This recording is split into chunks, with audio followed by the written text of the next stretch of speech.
Au sommet de Montréal, là où la ville moderne disparaît derrière les arbres du Mont-Royal, existe un endroit où le temps semble s'être arrêté. Un endroit où les noms gravés dans la pierre racontent l'histoire de ceux qui ont bâti une partie de cette ville.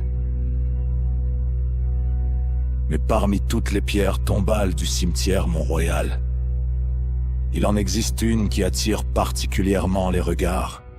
Une structure imposante, un monument qui semble davantage être un palais qu'un lieu de repos. Le mausolée de la famille Molson. Un lieu marqué par la richesse, le pouvoir, la mémoire, mais aussi par des histoires plus difficiles à expliquer. Car certains visiteurs affirment qu'une fois la nuit tombée, le silence autour du monument n'est plus vraiment un silence. Certains disent ressentir une présence, d'autres parlent d'ombres, de voix, de sensations étranges. Mais avant de parler des mystères, il faut retourner dans le passé. Nous sommes à la fin du XVIIIe siècle. Montréal est encore une jeune ville. Ses rues sont faites de terre et de pierre. Son avenir est encore incertain. C'est dans cette ville en développement qu'arrive un jeune immigrant venu d'Angleterre. Son nom, John Molson. En 1732, il débarque en Amérique du Nord avec une ambition immense. Quelques années plus tard, il fonde une brasserie qui deviendra l'une des plus anciennes et des plus importantes du Canada. Mais John Molson ne bâtit pas seulement une entreprise. Il participe à transformer Montréal. Il investit dans le transport. Il contribue au développement économique. Il devient une figure incontournable de son époque. Son nom devient synonyme de réussite. Mais comme toutes les grandes familles, les Molson connaissent aussi les pertes, les deuils et le passage du temps.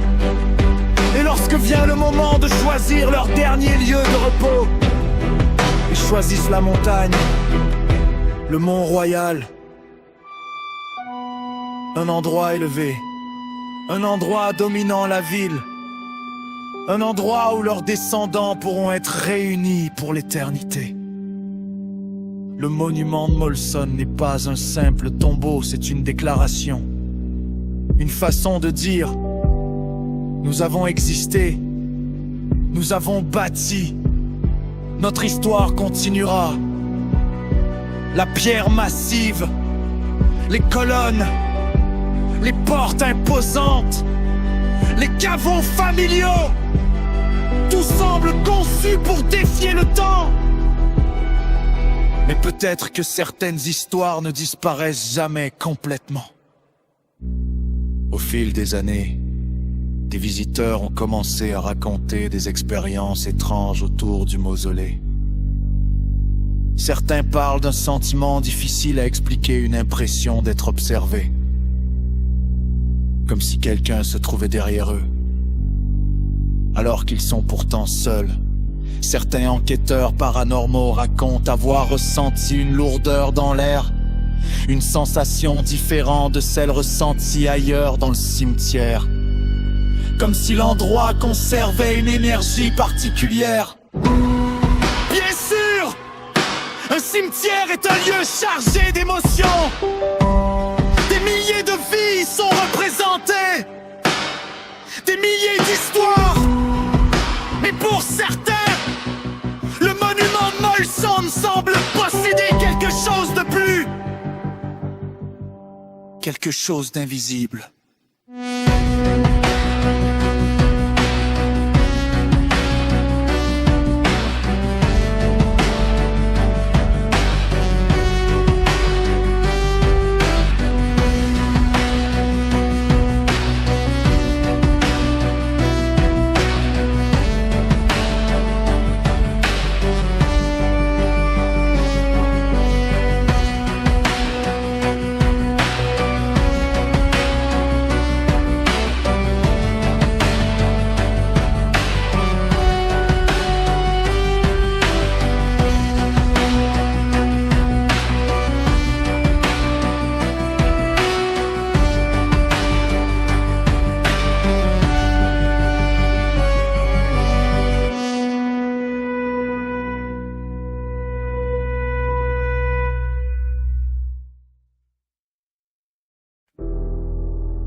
Parmi les témoignages les plus souvent racontés, il y a celui des ombres, des silhouettes aperçues près du monument, des formes sombres qui semblent apparaître entre les arbres, puis disparaître avant qu'on puisse comprendre ce que l'on vient de voir.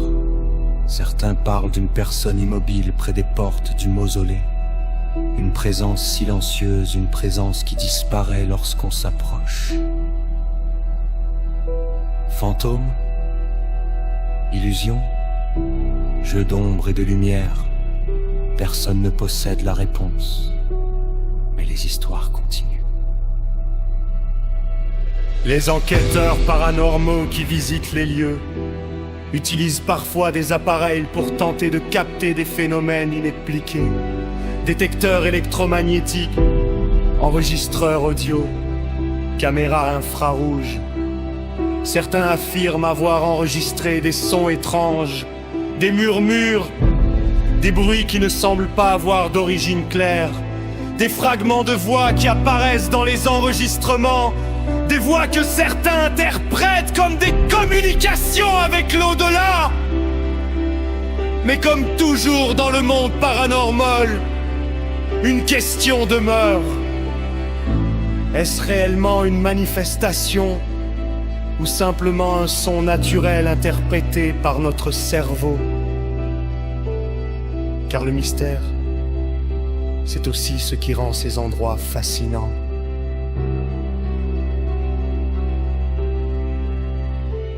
Peut-être que le véritable fantôme du monument Molson n'est pas une apparition. Peut-être que c'est simplement la mémoire. La mémoire d'une famille qui a marqué Montréal. La mémoire d'hommes et de femmes qui ont vécu, aimé, perdu et laissé une trace derrière eux. Chaque nom gravé dans la pierre représente une histoire. Chaque porte fermée cache un passé. Chaque pierre garde un souvenir. Et peut-être que lorsque la nuit tombe sur le Mont-Royal, ce que certains ressentent n'est pas forcément une présence surnaturelle, mais le poids de plusieurs siècles d'histoire humaine. Pourtant, certains enquêteurs continuent de revenir. Ils installent leurs caméras, elles allument leurs appareils, ils attendent dans l'obscurité, parce qu'au fond, une question demeure. Si les lieux gardent les souvenirs des vivants, est-ce possible qu'ils gardent aussi les traces de ceux qui sont partis?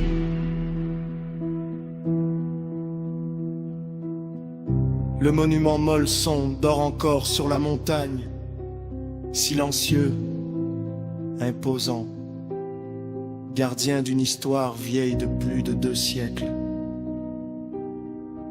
Mais lorsque la brume descend sur Montréal et que les lumières de la ville disparaissent derrière les arbres, certains disent qu'il suffit de regarder assez longtemps pour apercevoir une ombre bouger, pour entendre un murmure dans le vent, pour sentir que certains endroits ne sont jamais complètement abandonnés.